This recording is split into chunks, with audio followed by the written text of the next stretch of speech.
জান্নাতে ঘর নির্মাণ হয় এরকম আমল আছে। 2 নম্বর আল ফারাগ, অবসর সময়। অবসর সময়কে আমরা কি মূল্যায়ন করি? মনে করেন সারাদিন আমরা সকলে 100% লোক 100% কাজ করি, সারাদিন কাজ করি, কিন্তু সন্ধ্যা 6টা থেকে নিয়ে ঘুমাতে ঘুমাতে মিনিমাম রাত 11টা বাজে। এই 5 ঘন্টা কি করেন বলেন? এটা অবসর সময় না? এই 5 ঘন্টা কি করি? একবারে হেলায় খেলায় কাটিয়ে দেই, তাই না? এমনি ভাবে দিনে যখনই আমরা 1 মিনিট হোক, 5 মিনিট হোক, 1 ঘন্টা হোক, 2 ঘন্টা হোক, অবসর সময় পেলেই আমরা সেটা হেলায় খেলায় কাটিয়ে দেই। কিভাবে? খেলা দেখা মানে হেলায় খেলা, নাটক সিনেমা দেখা মানে হেলায় খেলা, গল্প গুজব করা মানে হেলায় খেলায় কাটিয়ে দেওয়া। তো এই যে এমন এক ইঞ্জিনিয়ার আমার আপনার জন্য জান্নাতে ঘর বানাবেন, সেই ইঞ্জিনিয়ারটাকে বানাল্লাহু, আল্লাহ বানাবেন। কে বানাবেন? আল্লাহ বানাবেন, যিনি আসমান বানিয়ে বলছেন, তিনি আসমান বানিয়ে বলেছেন। কয়টা? 12টা। জানি না আজকে সবগুলো শেষ করতে পারবো কিনা, চেষ্টা করব সংক্ষিপ্ত আকারে বলে সবগুলো শেষ করার। আমরা প্রথমে জেনে নিই কি কি আমলে জান্নাতে ঘর নির্মাণ হয়। নাম্বার 1, পায়ের সাথে পা মিলিয়ে সলাতে দাঁড়ালে জান্নাতে ঘর নির্মাণ হয়। নাম্বার 2, কেউ যদি আল্লাহর সন্তুষ্টির জন্য মসজিদ নির্মাণ করে, আল্লাহ তার জন্য জান্নাতে ঘর নির্মাণ করেন। কোনো ব্যক্তির যদি শিশু সন্তান বালেগ হওয়ার পূর্বে মৃত্যুবরণ করে, তার জন্য আল্লাহ সুবহানাহু ওয়া তাআলা বাইতুল হামদ নামে জান্নাতে ঘর নির্মাণ করেন। কোনো ব্যক্তি যদি কোনো অসুস্থ ব্যক্তিকে আল্লাহর সন্তুষ্টির জন্য দেখতে বের হয়, অসুস্থ ব্যক্তিকে দেখতে যায়, আল্লাহ সুবহানাহু ওয়া তাআলা তার জন্য ঘর নির্মাণ করেন। কোনো ব্যক্তি যদি বাজারে প্রবেশের কালিমা পড়ে, বাজারে প্রবেশের দোয়া পড়ে, আল্লাহ তার জন্য জান্নাতে ঘর নির্মাণ করেন। কোনো ব্যক্তি যদি সূর্য ওঠার পর থেকে নিয়ে নিষিদ্ধ সময়ের আগ পর্যন্ত 11টা, সাড়ে 11টা এই সময়ের ভিত্তিতে 4 রাকাত নফল সালাত পড়ে, আল্লাহ তার জন্য জান্নাতে ঘর নির্মাণ করেন। কোনো ব্যক্তি যদি দিনে এবং রাত্রি মিলে 12 রাকাত সুন্নাতে মুআক্কাদা পড়ে, তার জন্য আল্লাহ সুবহানাহু ওয়া তাআলা জান্নাতে ঘর নির্মাণ করেন।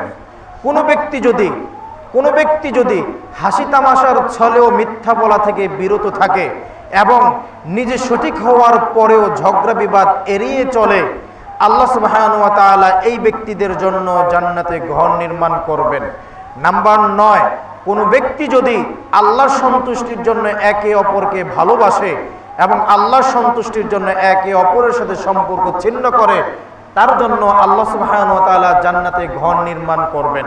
নাম্বার 10, কোনো ব্যক্তি যদি দিনের যে কোনো সময় একসাথে সূরা ইখলাস দিনে 10 বার পাঠ করে, সূরা ইখলাস 10 বার পাঠ করে, তেলাওয়াত করে, 10 বার সূরা ইখলাসের ফজিলত হিসাবে আল্লাহ সুবহানাহু ওয়া তাআলা ওই ব্যক্তির জন্য জান্নাতে ঘর নির্মাণ করবেন। এবং কোনো ব্যক্তি যদি আল্লাহর সন্তুষ্টির জন্য কোনো ব্যক্তিকে খাদ্য খাওয়ায়, তার জন্য আল্লাহ জান্নাতের মাঝখানে ঘর নির্মাণ করবেন। কোনো ব্যক্তি যদি, নাম্বার 12, কোনো ব্যক্তি যদি ওয়াফসুস সালাম, সালামের প্রসার ঘটায়, ব্যাপক হারে সালামের প্রচার করে ছোট বড় চেনা অচেনা সকলকে সালাম দেয়, এর বিনিময় হিসেবে আল্লাহ তার জন্য জান্নাতের মাঝখানে ঘর নির্মাণ করবেন। এই বিষয়গুলোর উপরে সংক্ষিপ্ত আকারে আমরা আজকে আলোচনা শুনবো ইনশাআল্লাহ। প্রথমে আলোচনা করি অসুস্থ। 1 নাম্বার, এই বিষয়টা আমাদের সকলের কাছে অতটা গুরুত্বপূর্ণ না। 2 রাকাত নফল সালাত আমার আপনার কাছে যতটা গুরুত্বপূর্ণ, 2 টাকা 5 টাকা দান করা আমার আপনার কাছে যতটা গুরুত্বপূর্ণ, একজন অসুস্থ ব্যক্তিকে দেখতে যাওয়াটা আমাদের কাছে ততটা গুরুত্বপূর্ণ নয়। অথচ নবী করিম সাল্লাল্লাহু আলাইহি ওয়াসাল্লাম তিনি বলেন, নি'মাতানি মাকবুলুন ফীহিমা কাসীরুম মিনান নাস, যে অধিকাংশ মানুষ 2টা নিয়ামতের ব্যাপারে বড় উদাসীন, বড় গাফেল। মানে এই 2টা যে নিয়ামত, এটা তারা বুঝতেই চায় না, স্বীকার করতেই চায় না, এবং এটাকে নিয়ামতই মনে করেন, এটা উদাসীন, গাফেল। 1 নম্বর আসিহা, সুস্থতা। যাবতীয় প্রশংসা, হামদ, সানা, তারিফ, গুণগান সিজদায়ে শুকর, সিজদায়ে সুজুদ মহিয়ান গরিয়ান আল্লাহ রব্বুল ইজ্জত ও জালালের জন্য। যে মহান রব্বুল ইজ্জত ও জালালের অপার অনুগ্রহে, বিশেষ অনুকম্পায় আমাদেরকে পৃথিবীর সমস্ত কর্মব্যস্ততা ত্যাগ করে আল্লাহর ঘর মসজিদে যথাসময়ে উপস্থিত হওয়ার তৌফিক দান করেছেন। সেজন্য মহান রব্বুল আলামিনের বারগাহে অন্তরের অন্তঃস্থল থেকে কৃতজ্ঞতা জ্ঞাপন করি, সকলেই বলি আলহামদুলিল্লাহ। দরুদ ও সালাম বর্ষিত হোক বিশ্ব মানবতার মুক্তির অগ্রদূত সাইয়্যিদুল আম্বিয়া, আশরাফুল আম্বিয়া, খাতিমুল আম্বিয়া, পৃথিবীর সর্বকালের সর্বযুগের সর্বশ্রেষ্ঠ মহামানব, যার জীবন আদর্শ অনুসরণের মাধ্যমে মানব জাতির ইহকালীন কল্যাণ, পরকালীন মুক্তি লাভ করা সম্ভব। মানবতার মুক্তির দিশারি নবী মুহাম্মদুর রাসূলুল্লাহ সাল্লাল্লাহু আলাইহি ওয়াসাল্লামের উপর আজকে আমার খুতবার সংক্ষিপ্ত আলোচ্য বিষয়, যে কয়টি আমলে জান্নাতে ঘর নির্মাণ হয়। আমরা গত জুলাই আগস্টে সমসাময়িক প্রেক্ষাপটে অনেক গরম গরম আলোচনা শুনেছি, বা প্রায় আমরা আল্লাহ যেখানে বলেছেন তোমরা আশাহত হবে না, তোমরা সবসময় আমার দয়ার, আমার রহমতের, আমার ক্ষমার প্রত্যাশী হবে। কিন্তু আমাদের আলোচকগণ বর্তমানে মানুষকে মনোরঞ্জন করার জন্য বা মানুষকে খুশি করার জন্য বা যোগের চাহিদা অনুযায়ী ম্যাক্সিমাম আলোচনা হয়ে থাকে মানুষকে আশাহত করা। তো এই প্রেক্ষাপটের ভিত্তিতে আমি চাচ্ছিলাম যেন আমরা আল্লাহ সুবহানাহু ওয়া তাআলা যেখানে আমাদেরকে বলেছেন তোমরা নিরাশ হইও না, সেই আল্লাহ রাব্বুল আলামিনের কথার ভিত্তিতেই আজকের আলোচনা আমাদেরকে একটু আশা দেখাবে, যাতে আমরা প্রত্যেকেই এই আশা মনে পোষণ করতে পারি, এই প্রত্যাশা মনে রাখতে পারি যে আমরা প্রত্যেকেই জান্নাতে যাব আমাদের আমলগুলো যদি কোরআন এবং সহিহ হাদিস ভিত্তিক হয়। সেটা আমল অল্প হোক বা বেশি হোক, দিনে হোক বা রাত্রে হোক, আমলটা যদি কোরআন এবং সুন্নাহ ভিত্তিতে করতে পারি আর আল্লাহ যদি কবুল করে নেন, যেহেতু তিনি বলে দিয়েছেন তোমরা নিরাশ হইও না, সেহেতু আমরা আশা করতে পারি যে আমরা জান্নাতে যাব ইনশাআল্লাহ। জান্নাতে ঘর নির্মাণ হয় এরকম আমল আছে। 2 নম্বর আল ফারাগ, অবসর সময়। অবসর সময়কে আমরা কি মূল্যায়ন করি?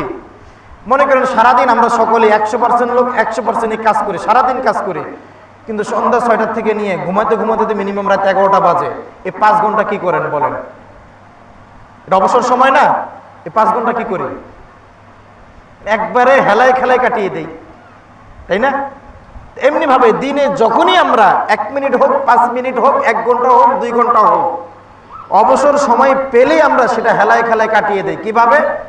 খেলা দেখা মানে হেলায় খেলা, নাটক সিনেমা দেখা মানে হেলায় খেলা, গল্প গুজব করা মানে হেলায় খেলায় কাটিয়ে দেওয়া। তো এই যে অবসর সময়, এটা যে নিয়ামত, এটা আমরা স্বীকারই করতে চাই না, বুঝতেই চাই না। আর সুস্থতা, এটা যে কত বড় নিয়ামত। মনে করেন আপনি অসুস্থ হলেন, হোক ক্যান্সার বা এইডস বা কিডনির রোগী বা হার্টের রোগী, নিয়ে যাওয়া হলো সিঙ্গাপুর মাউন্ট এলিজাবেথ হসপিটালে। মাউন্ট এলিজাবেথ হসপিটালে আপনাকে নিয়ে যাওয়া হলো, পৃথিবী বিখ্যাত ডাক্তার আসলে আপনাকে চিকিৎসা করার জন্য। ডাক্তার এসে আপনাকে 2টা অফার দিল। 1, আপনাকে 100 কোটি টাকা দেওয়া হবে, বিনিময়ে আপনাকে আমৃত্যু এই আইসিইউতে থাকতে হবে, অসুস্থ থাকবেন, বিনিময়ে 100 কোটি টাকা দেওয়া হবে। কত? 100 কোটি, যদি বলে 1000 কোটি, 1000 কোটি টাকা দেওয়া হবে, বিনিময় হিসেবে আপনি যে অসুস্থ হিসাবে মৃত্যু পর্যন্ত আইসিইউতে থাকবেন না। 1 নম্বর অফার। 2 নম্বর অফার, আপনাকে কোনো টাকা দেওয়া হবে না, আপনাকে চিকিৎসার মাধ্যমে, আমি এত বড় ডাক্তার, চিকিৎসা করলে সুস্থ হয়ে যাবেন, চিকিৎসার মাধ্যমে সুস্থ করা হবে। আপনি কোনটা নেবেন? 100 কোটি টাকা বা 1000 কোটি টাকা না সুস্থতা? কোনটা নেবেন ভাই? যদি আইসিইউতে থাকতে হয় 1000 কোটি টাকা দিয়ে কি করবো, তাই না? তাহলে আপনি বুঝেন, সুস্থতা 1000 কোটি টাকা দিয়েও কি করা যায় না, কি না যায় না, মাপা যায় না। এই জন্য যে আমরা যে নিয়ামত ভোগ করি না, রিজিক ভোগ করি না, রিজিকের কিন্তু স্তর আছে। রিজিকের সর্বোচ্চ স্তর হচ্ছে সুস্থতা। সর্বোচ্চ স্তর কি? সুস্থ আছি বলে আমার আশেপাশে এই যে 100 জন লোক আছে। যদি অসুস্থ থাকতাম তাহলে বাড়িতে বেড়ে থাকতাম, ঘরে যে 2-3 জন পরিবারের সদস্য তারাও আমাকে নিয়ে বিরক্ত থাকতো, আশেপাশে 100 জন তো দূরের কথা, আমি সকলেরই অবহেলার পাত্র হয়ে যেতাম। বছরে একদিন বন্ধু বৌমকে ফোন দিয়ে খোঁজখবর নেবে, দেখতেও আসবে না। এই জন্য অসুস্থ ব্যক্তি, একজন অসুস্থ ব্যক্তি সে একবার অসহায়, নিঃস্ব, নিঃসঙ্গ জীবন যাপন করে। তার পৃথিবীটা একটা ব্যতিক্রম পৃথিবী। আমার আপনার পৃথিবী, বাজারে যাই, কত কিছু দেখি, কত জায়গায় মানে যেটা মন চায় সেটাই করি। তো অসুস্থ ব্যক্তির জন্য সেটা করা সম্ভব না, তার পৃথিবীটাই উল্টিয়ে গেছে।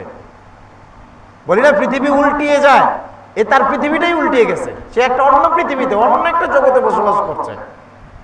এজন্য কোনো ব্যক্তি যদি আল্লাহর সন্তুষ্টির জন্য কোনো অসুস্থ ব্যক্তিকে দেখতে যায়, আল্লাহ সুবহানাহু ওয়া তাআলা বলেছেন যে 70,000 ফেরেশতা আল্লাহ তার জন্য নিয়োগ করেন। যে ব্যক্তি দেখতে যায় তার জন্য কত হাজার ফেরেশতা নিয়োগ করেন? 70,000 মালাক নিয়োগ করেন। যদি সে সকালে বের হয়, সন্ধ্যা পর্যন্ত ওই ফেরেশতারা তার জন্য মাগফিরাতের, রহমতের দোয়া করতে থাকে।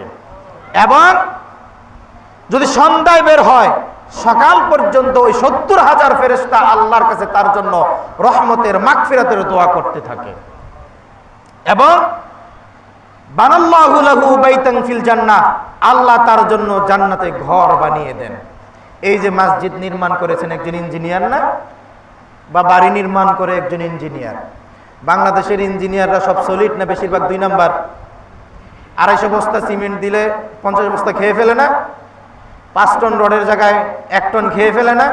তার মানে কাজটা যতটা মজবুত হওয়ার কথা ততটা মজবুত হয় না। যতই বড় ইঞ্জিনিয়ার আপনি বানান না কেন, আপনি দেখেছেন না তুরস্কের ইঞ্জিনিয়াররা বাংলাদেশের ইঞ্জিনিয়ার থেকে ভালো না?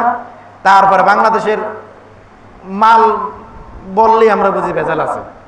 এটা সিমেন্ট হোক, রড হোক আর ইট হোক, তাই না? বললেই বুঝি ভেজাল আছে। এই হিসাবে আমরা চিন্তা করতে পারি তুরস্কের মালামাল আমাদের থেকে গুণগত দিক দিয়ে ভালো। ভূমিকম্প এসেছে 7.8 মাত্রার, হাজার হাজার বিল্ডিং পড়ে গেছে না? দুনিয়ার ইঞ্জিনিয়াররা বানাইলে আল্লাহর সামান্য ভূমিকম্পে টিকতে পারে না। আর এমন এক ইঞ্জিনিয়ার আমার আপনার জন্য জান্নাতে ঘর বানাবেন। সেই ইঞ্জিনিয়ারটাকে বানাল্লাহু, আল্লাহ বানাবেন। কে বানাবেন? আল্লাহ বানাবেন। যিনি আসমান বানিয়ে বলছেন, তিনি আসমান বানিয়ে বলেছেন। কি বলেছেন? আসমান বানিয়ে বলেছেন সুম্মারজি'ল বাসরা কাররাতাইনি ইয়ানকালিব ইলাইকাল বাসর খাসিয়া ওয়া হুয়া হাসির ওয়া লাকাদ যায়্যানা আস-সামাআদ দুনিয়া বিমাসাবিহ।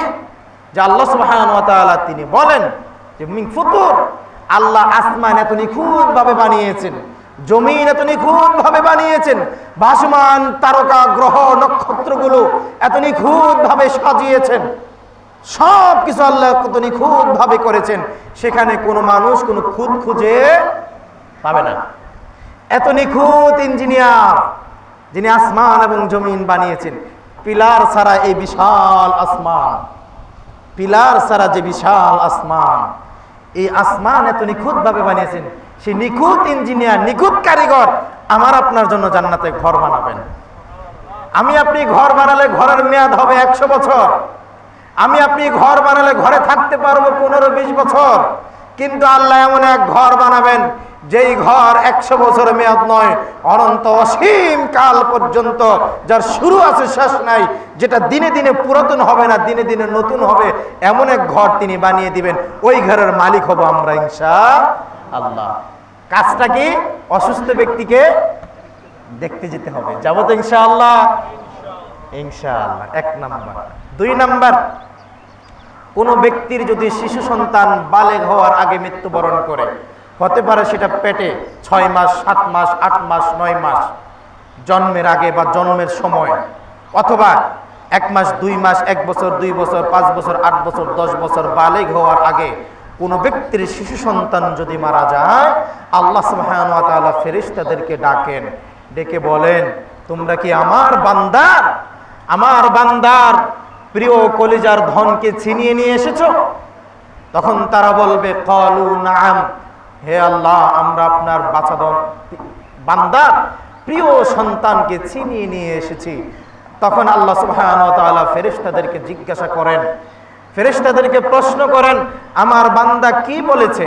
তখন ফেরেশতারা বলে, ফায়াকুলুনা হামদাকা, আপনার বান্দা শুকরিয়া আদায় করেছে এবং বলেছে, ইন্না লিল্লাহি ওয়া ইন্না ইলাইহি রাজিউন।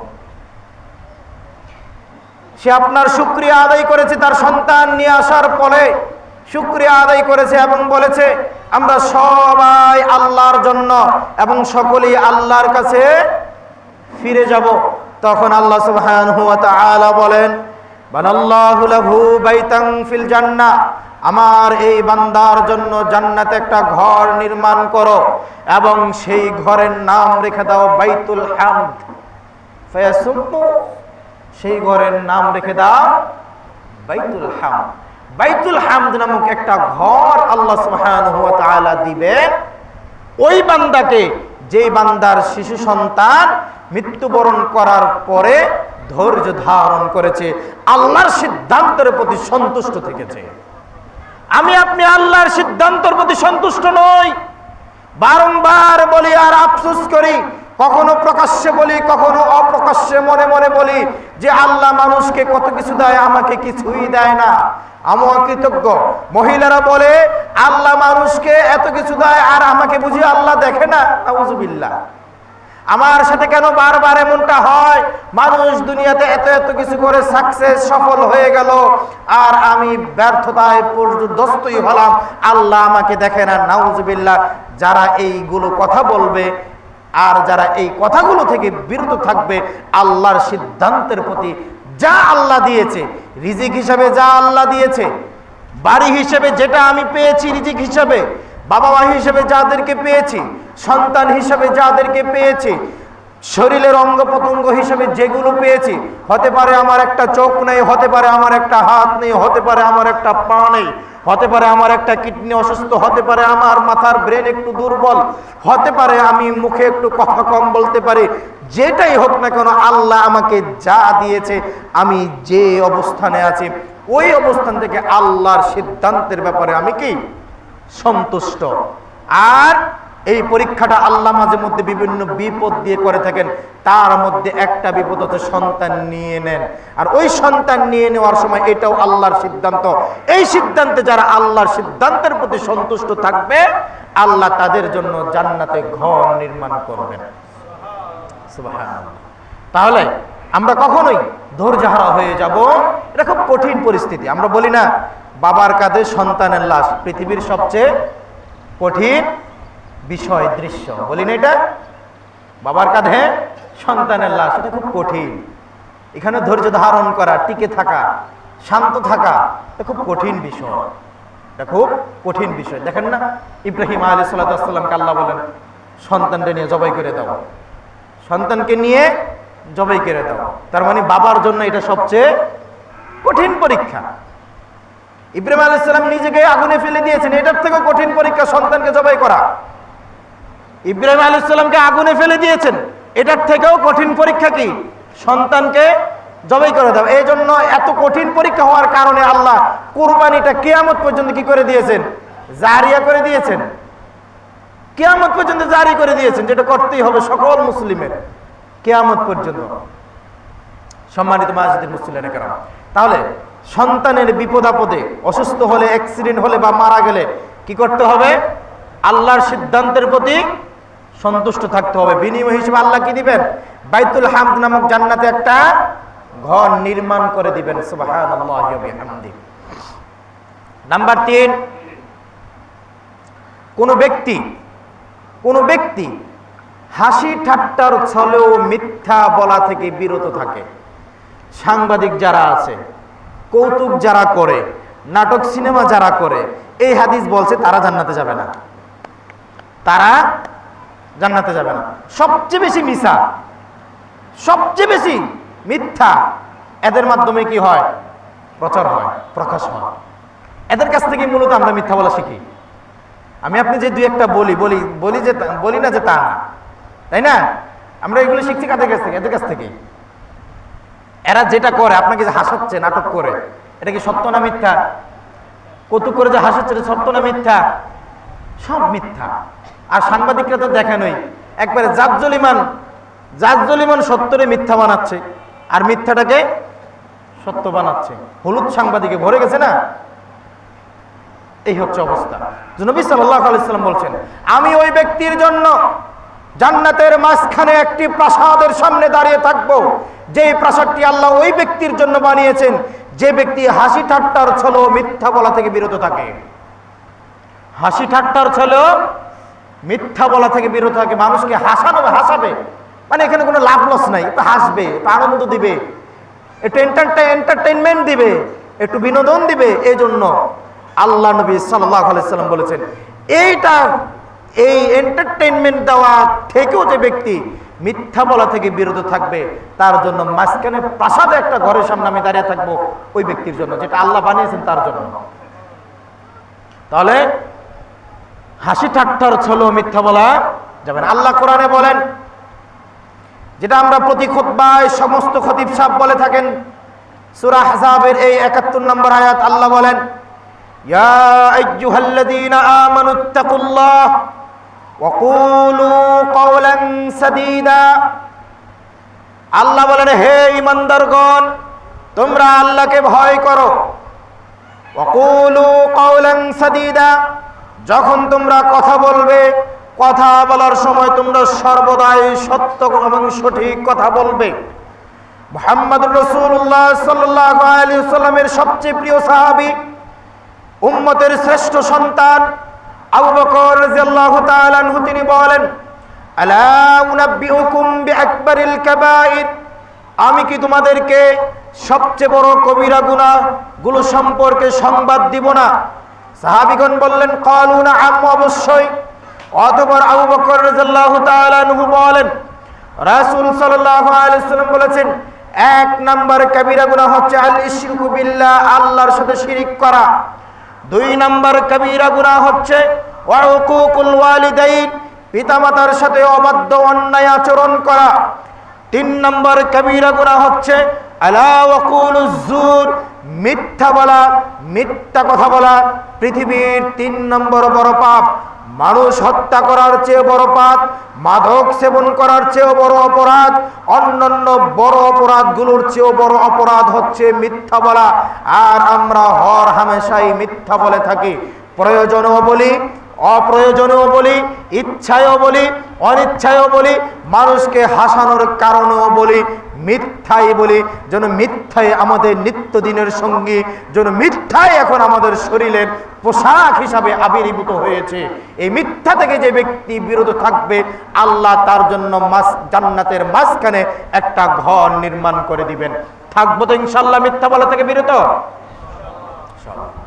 এরপরে ৪ নাম্বার, নবী করিম সাল্লাল্লাহু আলাইহি ওয়াসাল্লাম বলেন, যে ব্যক্তি সঠিক হওয়ার পরেও, যে ব্যক্তি ন্যায্য হওয়ার পরেও, যে ব্যক্তি সঠিক হওয়ার পরেও, ন্যায়ের পক্ষে থাকার পরেও, ন্যায্য থাকার পরেও তর্কে জড়ায় না, তর্ক এড়িয়ে চলে, ঝগড়া বিবাদ এড়িয়ে চলে, ওই ব্যক্তির জন্য ফি ওয়াসাতিল জান্নাহ, জান্নাতের মাঝখানে বানাল্লাহু লাহু বাইতান, আল্লাহ একটা ঘর বানিয়ে দিবেন।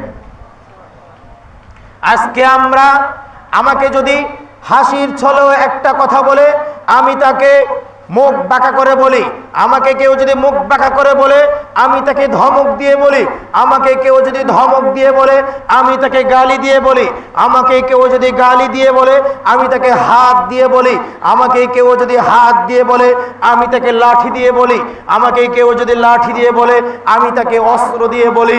আমরা তর্ক করতে চাই এবং তর্ক করে ঝগড়া করে জিততে চাই, এই মনোমানসিকতা নিয়ে আমরা আজকে সমাজে চলি।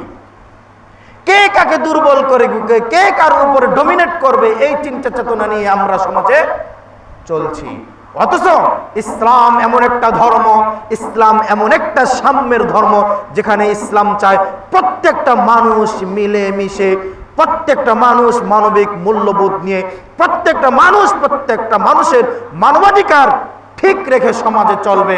কেউ যেন কারো মানবাধিকার লঙ্ঘন না করে, কেউ যেন কারো উপরে ডোমিনেট না করে, মানুষের মধ্যে যেন ভেদাভেদ না থাকে, মানুষের মধ্যে যেন শ্রেণীবিন্যাস না থাকে, সকল মানুষ সমান হয়ে সমাজে চলবে। কে বড়লোক কে ধনী, এই ভেদাভেদ সমাজ থেকে উঠে যাবে। এটাই ইসলামের চাওয়া। কিন্তু আজকে আমি আপনি বড় হচ্ছি, আমি আপনি সমাজে চলছি জয়ী হওয়ার জন্য, বড়ত্ব দেখানোর জন্য, আরেকজনকে দুর্বল করার জন্য, নিজে আরেকজনের উপর ডমিনেট করার জন্য এই চিন্তা চেতনা লালন করি। অথচ নবী সাল্লাল্লাহু আলাইহি ওয়াসাল্লাম বলেন, যে ব্যক্তি সঠিক হওয়ার পরেও ঝগড়া থেকে নিজেকে বিরত রাখে, আল্লাহ কোরআনে বলেন, রহমানের বান্দাদের বৈশিষ্ট্য বলতে গিয়ে 15টা বৈশিষ্ট্য বলেছেন। তার প্রথম দিকের বৈশিষ্ট্য আল্লাহ বলেন, ওয়া ইযা খাতাবাহুমুল জাহিলুনা ক্বালু সালামা। আল্লাহ সুবহানাহু ওয়া তাআলা বলেন, জাহেলরা যখন তোমার সাথে তর্ক করতে আসবে, মূর্খরা যখন তোমার সাথে ঝগড়া করতে আসবে, তার মানে যারা ঝগড়া করে, যারা তর্ক করে, আল্লাহ তাদেরকে কি বলেছেন? মূর্খ বলেছেন, জাহেল বলেছেন। ভাই, আপনাকে যদি মূর্খ বলদ বলি মানবেন? হ্যাঁ, একজন আছেন মূর্খ যদি বলি, বলদ যদি বলি, জাহেল যদি বলি মানবেন? এটা আছেন দুই একজন, কেউ মানবো না, সবাইকে নেই, সবাই ভালো ভদ্র জেন্টলম্যান, তাই না? কিন্তু আল্লাহ বলেছেন যারা তর্ক করে তারা হচ্ছে জাহেল, মূর্খ। সে মাস্টার্স পাস হতে পারে, সে সচিব হতে পারে, মন্ত্রী হতে পারে, এমপি হতে পারে, সরকারি বড় বিচার হতে পারে, সভাপতি সেক্রেটারি হতে পারে, যে কেউ হতে পারে। সে যদি তর্ক করে, আল্লাহ তাকে বলেছেন মূর্খ, জাহেল। আল্লাহ তাকে কি বলেছেন? মূর্খ বলেছেন, জাহেল বলেছেন। আর আল্লাহ বলে দিয়েছেন জ্ঞানীকে, আল্লাহ বলেন ক্বালু সালামা, যে তর্ক এড়িয়ে চলে, ঝগড়া এড়িয়ে চলে, সে যেন বলে ক্বালু সালামা, আমি তর্কেতে নাই, আমি ঝগড়াতে নাই। বুঝতে পেরেছেন? আর যে ব্যক্তি এই তর্ক এড়িয়ে চলবে, বানাল্লাহু লাহু বাইতান ফি ওয়াসাতিল জান্নাহ, আল্লাহ তার জন্য জান্নাতের মাঝখানে ঘর বানাবেন। কোথায় ঘর বানাবেন? জান্নাতের মাঝখানে ঘর বানাবেন। প্রয়োজন আছে তো? প্রয়োজন আছে তো ইনশাআল্লাহ। তাহলে কি করতে হবে? ঝগড়া এড়িয়ে চলতে হবে, ঝগড়া জড়ানো যাবে না। 4 নাম্বার গেল। নাম্বার 5, নবী করিম সাল্লাল্লাহু আলাইহি ওয়াসাল্লাম বলেন, কোন ব্যক্তি যদি কোনো ব্যক্তিকে আল্লাহর সন্তুষ্টির জন্য ভালোবাসে, নবী করিম সাল্লাল্লাহু আলাইহি ওয়াসাল্লাম অন্য এক হাদিসে বলেন, মান আহাব্বা লিল্লাহ ওয়া আবগাদা লিল্লাহ ওয়া আ'তা লিল্লাহ ওয়া মানা'a লিল্লাহ ফাকাদ ইসতাকমালাল ঈমান। ভালোবাসতে হবে কেবলমাত্র আল্লাহর সন্তুষ্টির জন্য, সম্পর্ক ছিন্ন করতে হবে, ঘৃণা করতে হবে কেবলমাত্র আল্লাহর সন্তুষ্টির জন্য। কাউকে কিছু দিতে হবে, কোনো নিজের টাকা পয়সা ধন সম্পদ ব্যয় করতে হবে, সেটাও আল্লাহর সন্তুষ্টির জন্য।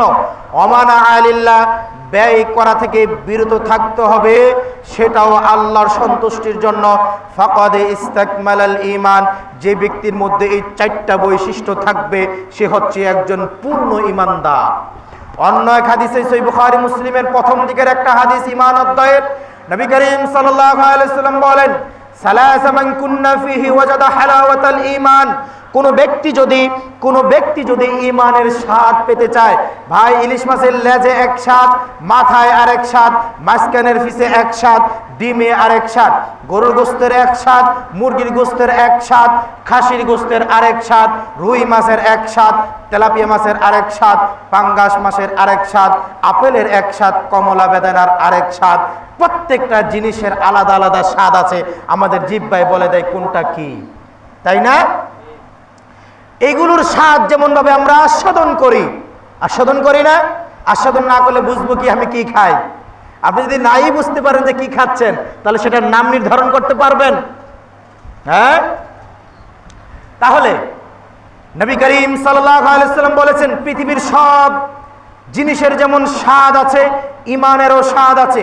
একজন মানুষ যদি ঈমানের স্বাদ আস্বাদন করতে চায়, ঈমানের স্বাদ পেতে চায়, তার মধ্যে 3টা গুণ থাকতে হবে। 1, নবী করিম সাল্লাল্লাহু আলাইহি সাল্লাম বলেন, পৃথিবীর সমস্ত কিছুর চাইতে, পৃথিবীর সমস্ত কিছুর চাইতে সবচাইতে বেশি ভালোবাসতে হবে আল্লাহ তার রাসূলকে।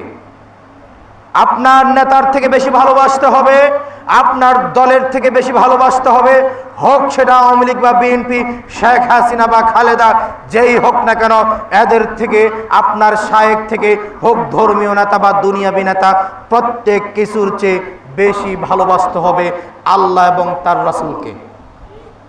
কাকে? আল্লাহ তার রাসূলকে যে ব্যক্তি বেশি ভালোবাসবে সব কিছুর চেয়ে। দুই নাম্বার, কোন ব্যক্তিকে যদি আল্লাহর সন্তুষ্টির জন্য ভালোবাসে, আল্লাহর সন্তুষ্টির জন্য ভালোবাসে, 2 নাম্বার। 3 নাম্বার, ওয়া আইয়াউদা ফিল কুফরি কামা ইয়াকরাহু আইয়াকযিফা ফিন-নার। 3 নম্বরে নবী করিম সাল্লাল্লাহু আলাইহি সাল্লাম বলেন, আগুনকে তোমরা যেমন ভাবে ভয় করে থাকো, অপছন্দ করে থাকো, আগুনকে যেমন ভাবে ভয় করে থাকো, অপছন্দ করে থাকো, কুফরিতে নিমজ্জিত হওয়া, জড়িত হওয়াকে তোমরা ঠিক ততটাই ভয় করবে যতটা ভয় করে থাকা আগুনকে। শহীদ মিনারে ফুল দেওয়া থেকে বিরত থাকতে হবে, স্মৃতিসৌধে শ্রদ্ধা জানানো থেকে বিরত থাকতে হবে, নেতার সামনে মাথা ঝুঁকানো থেকে বিরত থাকতে হবে, বৈশ্বিক কোনো দিবস পালন থেকে বিরত থাকতে হবে, দুনিয়াবি যে সমস্ত কর্মকাণ্ড করলে আল্লাহর সাথে শিরিক হয় ওই সমস্ত কর্মকাণ্ড থেকে বিরত থাকতে হবে, ততটাই ভয় করতে হবে এই কর্মকাণ্ডকে যতটা ভয় করে থাকি আগুনকে। আগুনকে কেউ ভালোবাসে? আগুনকে কেউ পছন্দ করে না। আপনার ঘরে সব আছে, সবগুলোই আপনি পছন্দ করেন, ঘরে যে গ্যাস আছে, আগুন আছে, সেটাকে কিন্তু পছন্দ করেন না, ভালোবাসেন না। করেন? কেননা এটা যে কোনো সময় আপনার জীবন কেড়ে নিতে পারে।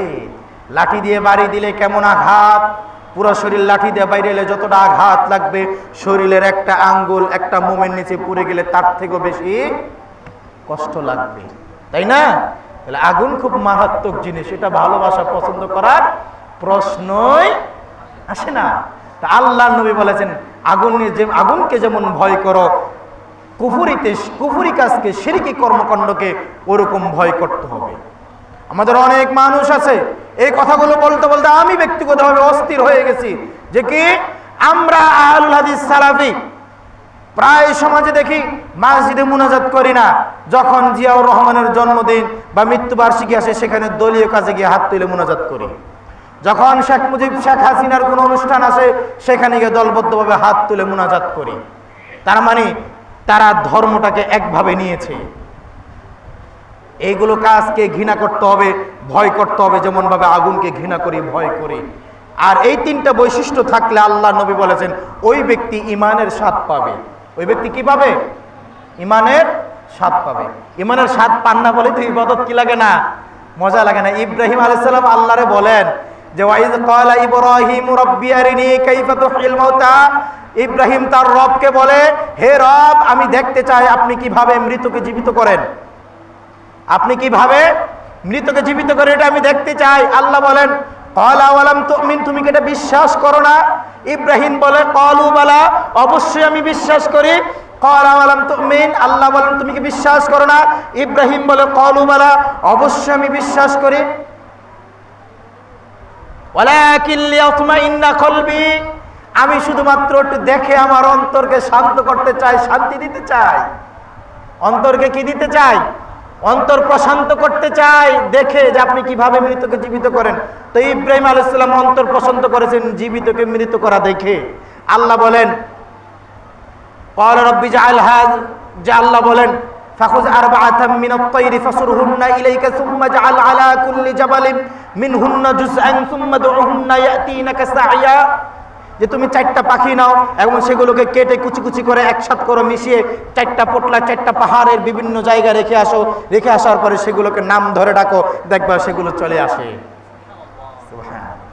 ইব্রাহিম আলাইহিস সালাম এইভাবে তার ইমানের স্বাদ নিয়েছিলেন।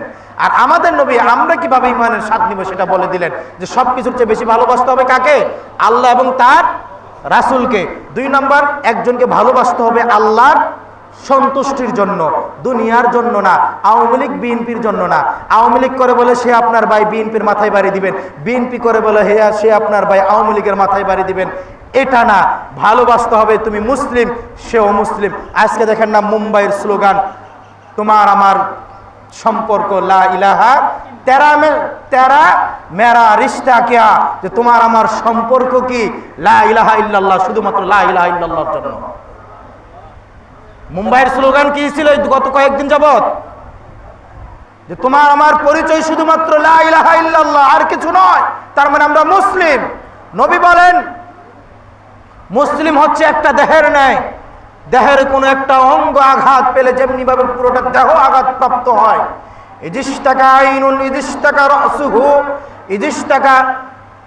ইদিশতাকা আইনুন ইদিশতাকা কুল্লুহু, শরীরের কোন একটা অঙ্গ প্রত্যঙ্গ ব্যথা পেলে আঘাত পেলে যেমনি ভাবে পুরোটা দেহ আঘাত প্রাপ্ত হয়, পৃথিবীর কোন একটা প্রান্তে কোন মুসলিম আঘাত পেলে ওই আঘাতটাও পুরো পৃথিবীর সমস্ত মুসলিম মিল্লাত পাবে, অনুভব করবে। এটার নাম মুসলিম। তার মানে ভালোবাসা এটা শুধু হবে কিসের ভিত্তিতে? ইমানের ভিত্তিতে, তাওহীদের ভিত্তিতে, ইসলামের ভিত্তিতে। আওয়ামী লীগ বিএনপির ভিত্তিতে কোনো সম্পর্ক আমরা চাই না, কোনো সম্পর্ক আমরা চাই না। এগুলোর কারণে আজকে বৃহত্তম মুসলিম রাষ্ট্র হওয়ার ফলেও আজকে মুসলিমরা নানান ভাবে নানান দলে বিভক্ত। এক মুসলিম আরেক মুসলিমকে মারার জন্য প্রস্তুত থাকে, এক মুসলিম আরেক মুসলিমকে মারার জন্য উৎপেতে থাকে, শুধুমাত্র এই দলাদলের জন্য। আমরা এগুলো চাই না। আমাদের পরিচয় সিরাত মুসলিম, এই মুসলিমের ভিত্তিতে আমাদের সম্পর্ক হবে। আমরা এই মুসলিমের ভিত্তিতে একে অপরকে ভালোবাসবো। আর যারা ইসলামের ভিত্তিতে একে অপরকে ভালোবাসবে, আল্লাহ নবী বলেছেন তার জন্য জান্নাতের মাঝখানে ঘর আল্লাহ বানিয়ে দিবেন। বুঝতে পেরেছেন? 5 নাম্বার বললাম, সময় তো প্রায় শেষ হয়ে যাচ্ছে, 12টা কবে বলবো। তারপরে নাম্বার 6, যে ব্যক্তি বাজারে যায়, বাজারে গিয়ে বলে লা ইলাহা, সবাই বলেন লা ইলাহা ইল্লাল্লাহু ওয়াহদাহু লা শারীকা লাহু লাহুল মুলকু ওয়া লাহুল হামদু ইউহয়ী ওয়া ইউমীত ওয়া হুয়া হাইয়্যু লা ইয়ামুত বিয়াদিহিল খায়র ওয়া হুয়া আলা কুল্লি শাইইন কাদির। পারিত সবাই? পারিত সবাই? যে নবী করিম সাল্লাল্লাহু আলাইহি ওয়াসাল্লাম বলেন এই কালিমা যে ব্যক্তি বাজারে গিয়ে বলবে তার জন্য 4টা ফজিলত। কয়টা? 4টা ফজিলত মনে রাখবেন। যে ব্যক্তি বাজারে গিয়ে এই কালিমা পড়বে, আল্লাহর নবী বলেন তার আমল নামায় 10 লক্ষ নেকি দেওয়া হবে। কয় লক্ষ? 10 লক্ষ। এক নেকিতে জান্নাত এবং জাহান্নাম নির্ধারণ হবে। একটা নেকির কত দাম, কত মূল্য, সেখানে আপনার আমল নামায় নেকি দেওয়া হবে কত? 10 লক্ষ। এটা নিয়ে আরো আলোচনা করা যায়, সেখানে আমি যাচ্ছি না, সময় শেষ। তো 1 নাম্বার 10 লক্ষ নেকি দেওয়া হয়। 2 নাম্বার নিজের আমল নামা থেকে 10 লক্ষ গুনাহ আল্লাহ মাফ করে দেন। কয় লক্ষ গুনাহ মাফ করে দেন? 10 লক্ষ গুনাহ আল্লাহ মাফ করে দেন। 3 নাম্বার 10 লক্ষ মর্যাদা বৃদ্ধি করে দেন। 10 লক্ষ মর্যাদা বৃদ্ধি করে দেন।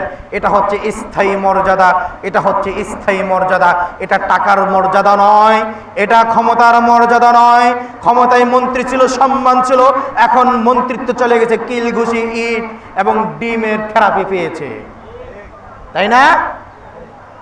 কিন্তু এই আমল করলে আল্লাহ এমন মর্যাদা দিবেন যেটা ক্ষমতার সাথে সম্পৃক্ত নয়, টাকার সাথে সম্পৃক্ত নয়, যেই মর্যাদা স্থায়ী, যেটা আল্লাহর পক্ষ থেকে আল্লাহ তিনি বৃদ্ধি করে দিবেন। পৃথিবীর মানুষের কাছে আপনার গ্রহণযোগ্যতা বাড়িয়ে দিবেন, মানুষ আপনাকে সম্মান করবে যদি আপনি বাজারে গিয়ে এই কালিমা পড়েন। 4 নাম্বার আল্লাহ নবী সাল্লাল্লাহু আলাইহি ওয়াসাল্লাম বলেন বানাল্লাহু লাহু বাইতান ফিল জান্নাহ, আল্লাহ তার জন্য জান্নাতে ঘর বানাবেন। তাহলে বাজারে গিয়ে পড়ব তো এই কালিমা, লা ইলাহা ইল্লাল্লাহু ওয়াহদাহু লা শারীকা লাহু লাহুল মুলকু ওয়া লাহুল হামদু ইউহয়ী ওয়া ইউমীত ওয়া হুয়া হাইয়্যু লা ইয়ামুত বিয়াদিহিল খায়র ওয়া হুয়া আলা কুল্লি শাইইন কাদির। এই কালিমা পড়লে 10 লক্ষ সওয়াব, 10 লক্ষ গুনাহ মাফ, 10 লক্ষ মর্যাদা বৃদ্ধি এবং জান্নাতে ঘর আল্লাহ বানিয়ে দিবেন। 6 নাম্বার।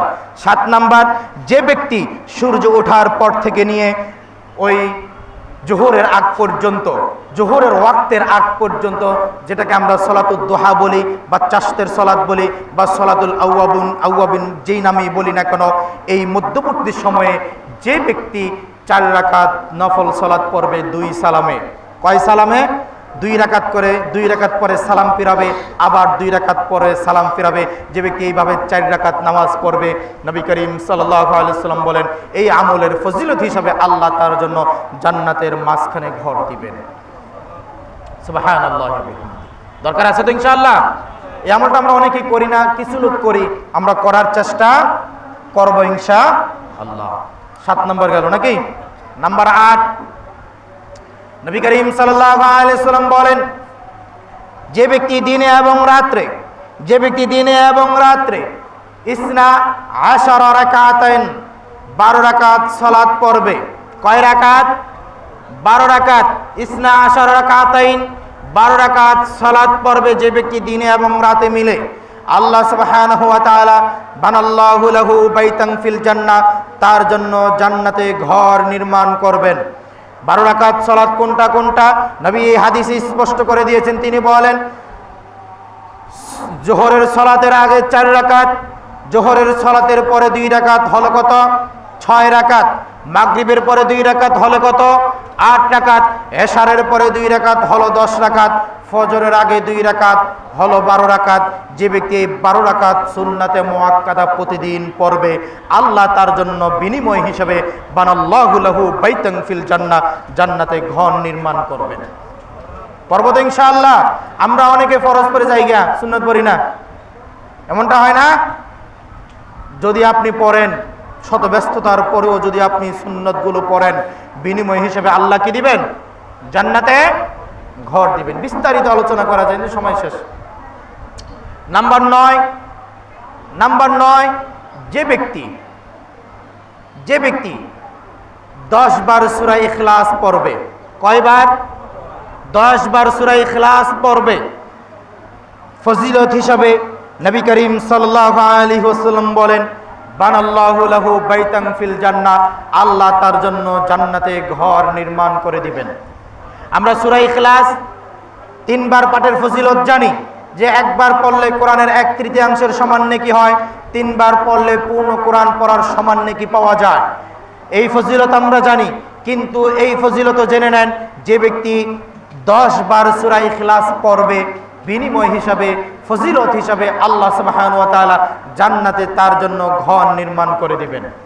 পরবর্তী ইনশাআল্লাহ 1 থেকে 1.5 মিনিট, সর্বোচ্চ 2 মিনিট লাগবে। একবারে ধীরস্থিরভাবে যদি আপনি 10 বার সূরা ইখলাস পড়েন, 2 মিনিট সময় আপনি ব্যয় করবেন সূরা ইখলাসের পিছনে, বিনিময় হিসেবে 2 মিনিট সময়ের বিনিময় হিসেবে আল্লাহ কি দিবেন? জান্নাতে ঘর বানিয়ে দিবেন। একবারে কি করে দিবেন? ভাই এমপি সাহেব যদি আপনাকে ঘর দেয়, এমপি সাহেব এসে নিজে হাতে বানিয়ে দিবে? নিজে বানিয়ে দিবে? কিন্তু আল্লাহ বানিয়ে দিবেন। সুবহানাল্লাহি ওয়া বিহামদি। আল্লাহ কি করবেন? প্রতিবার বলা হয়েছে বানাল্লাহ, আল্লাহ বানাবেন। কে বানাবেন? আল্লাহ বানিয়ে দিবেন। সুবহানাল্লাহ। এটা কত মর্যাদা, কত ফজিলত। তাহলে সূরা ইখলাসের আমলটা আমরা করার চেষ্টা করব ইনশাআল্লাহ, যেন কোনোদিন মিস না হয়, কোনোদিন মিস না হয়। নাম্বার 10, যেটা 1 নম্বরে ছিল, সেটা হচ্ছে সালাতে পায়ের সাথে পা মিলিয়ে দাঁড়ানো। সালাতে পায়ের সাথে পা মিলিয়ে দাঁড়ানো। আজকে আমাদের দেশের বলতে পারি 90% মসজিদে এই আমলটা হয় না। কিসের ভিত্তিতে হয় না, কোন যুক্তিতে হয় না, আমার ক্ষুদ্র জ্ঞানে আমার বুঝে আসে না। আমি আশাহত হই, আমি আফসোস করি, আমি সংক্ষুব্ধ হই। আমার কাছে এটা খুব কষ্ট লাগে, আফসোস লাগে, আমি মর্মাহত হই। যেখানে নবী করিম সাল্লাল্লাহু আলাইহি সাল্লামের বিখ্যাত সাহাবী থেকে হাদিস বর্ণিত হয়েছে। বুখারীতে হাদিস আছে, মুসলিমে হাদিস আছে, আবু দাউদে আছে, তিরমিজিতে আছে, নাসাইতে আছে, ইবনে মাজাতে আছে, মুসান্নাফ ইবনে আব্দুর রাজ্জাকে আছে, মুসান্নাফে আবি শাইবাতে আছে, অনেক অসংখ্য, মুয়াত্তা মালিক আছে, মুসনাদে আহমদে আছে, মুসনাদে বাজ্জারে আছে, অসংখ্য হাদিসের কিতাবে পায়ের সাথে পা মিলিয়ে দাঁড়ানোর হাদিস আছে। বিখ্যাত সাহাবী থেকে হাদিস বর্ণিত হয়েছে যে নবী করিম সাল্লাল্লাহু আলাইহি ওয়াসাল্লাম এবং তার সাহাবীগণ যখন সালাত পড়তেন, পায়ের সাথে পা, কাঁধের সাথে কাঁধ মিলিয়ে সালাত পড়তেন। আর নবী করিম সাল্লাল্লাহু আলাইহি ওয়াসাল্লাম বলেন, যারা পায়ের সাথে পা মিলিয়ে সালাত পড়বে, আল্লাহ তাদের অন্তর থেকে মতানৈক্য দূর করে দিবেন। তাদের অন্তর থেকে কি দূর করে দিবেন? মতানৈক্য, মতভেদ দূর করে দিবেন, তাদেরকে মিল করে দিবেন। তাদের মধ্যে মিল মহব্বতে তারা সমাজে চলাফেরা করবে, মতানৈক্য থাকবে না, ঝগড়া বিবাদ থাকবে না, তারা সকলে এক হয়ে ঐক্যবদ্ধ হয়ে সমাজে চলবে। আজকে দেখেন না, চরমনাই ঐক্যের স্লোগান দেয়, হেফাজত ঐক্যের স্লোগান দেয়, জামাত ইসলাম ঐক্যের স্লোগান দেয়, আওয়ামী লীগ বিএনপি ঐক্যের স্লোগান দেয়, কিন্তু ঐক্য হয় না। সকলের মধ্যে মতানৈক্য ভেদাভেদে ভরপুর।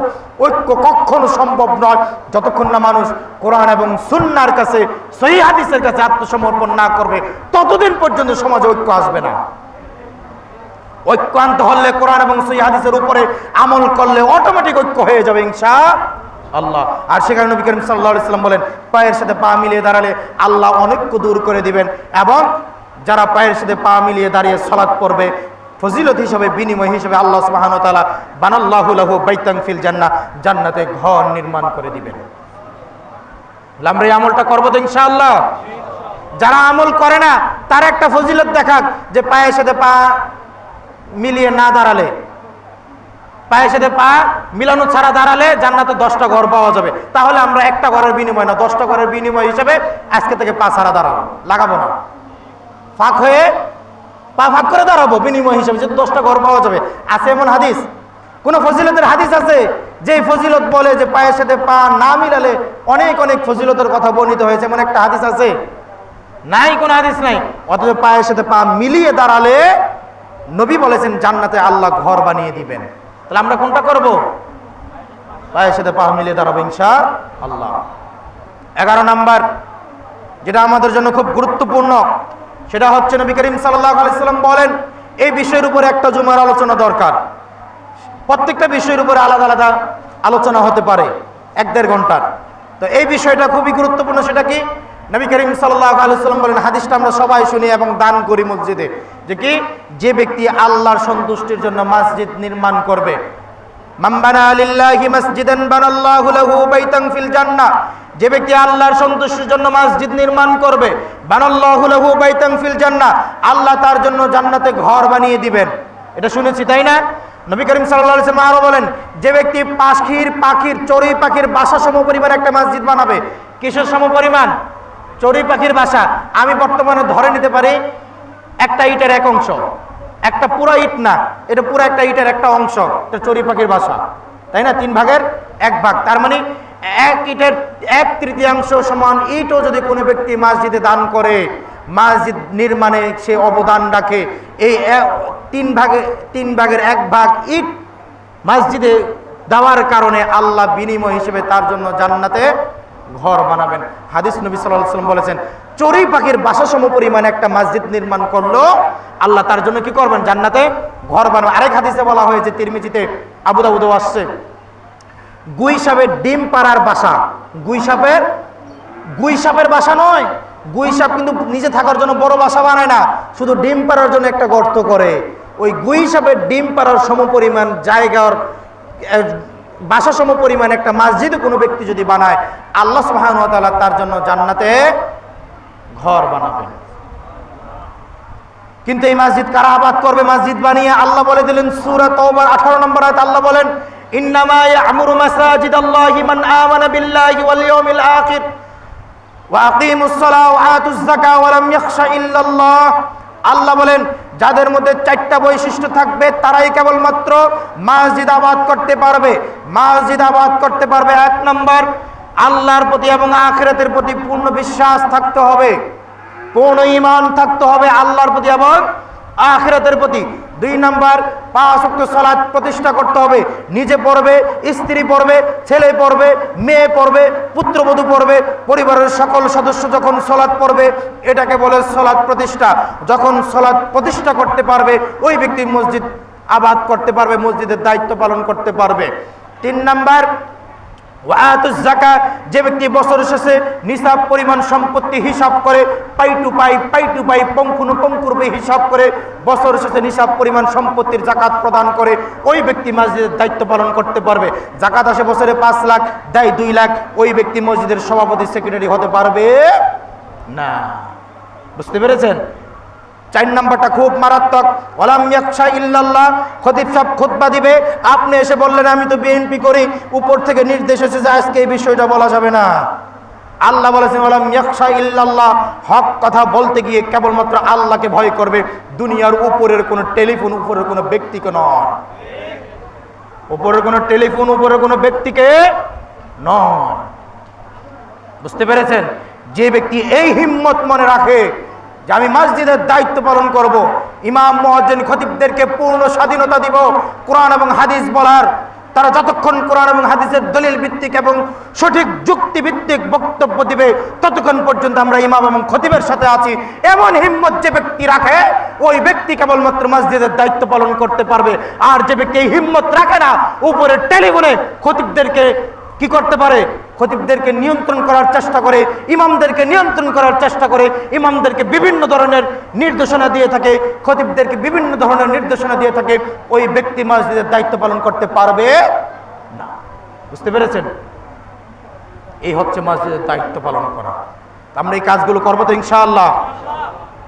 এরপরের বিষয়টা লাস্টেটা বলে দিচ্ছি শুধু, যে ব্যক্তি আল্লাহর সন্তুষ্টির জন্য মানুষকে খাওয়ায়, আল্লাহ তার জন্য জান্নাতে ঘর নির্মাণ করবেন। যারা সালামের প্রচলন ঘটায়, ব্যাপক হারে সালাম দেয়, যাকে চিনে যাকে চিনে না, ছোট বড় ধনী গরিব সবাইকে যারা সালাম দেয়, ওই ব্যক্তির জন্য জান্নাতে ঘর নির্মাণ। রিকশার উপরে মেম্বার সাহেব বসা, তাকে সালাম দিলেন, রিকশা যিনি চালাচ্ছেন রিকশা চালক, তাকে কোনোদিন আপনি সালাম দেন না। আপনি বৈষম্য বিরোধী আন্দোলন করেন, এই বৈষম্যের বিরুদ্ধে কবে আন্দোলন করবেন আপনি? এটা বৈষম্য না? রিকশাওয়ালাকে সালাম দেন, কয়জন আছেন এখানে? রিকশাওয়ালাকে সালাম দিবেন, মুসিকে সালাম দিবেন, যতক্ষণ তার পরিচয় মুসলিম। সালাম আপনাকে দিতে হবে, সবাইকে সালাম দিতে হবে। যাকে চিনেন তাকে সালাম দিবেন, যাকে চিনেন না তাকেও সালাম দিবেন। সালামের প্রচলন যখন আপনি ঘটাতে পারবেন, নবী বলেছেন তার জন্য আল্লাহ জান্নাতে ঘর নির্মাণ করবেন। আজকের যে আলোচনা আমরা শুনেছি, আল্লাহ আমাদেরকে আমল করার তৌফিক দান করুন, আমিন।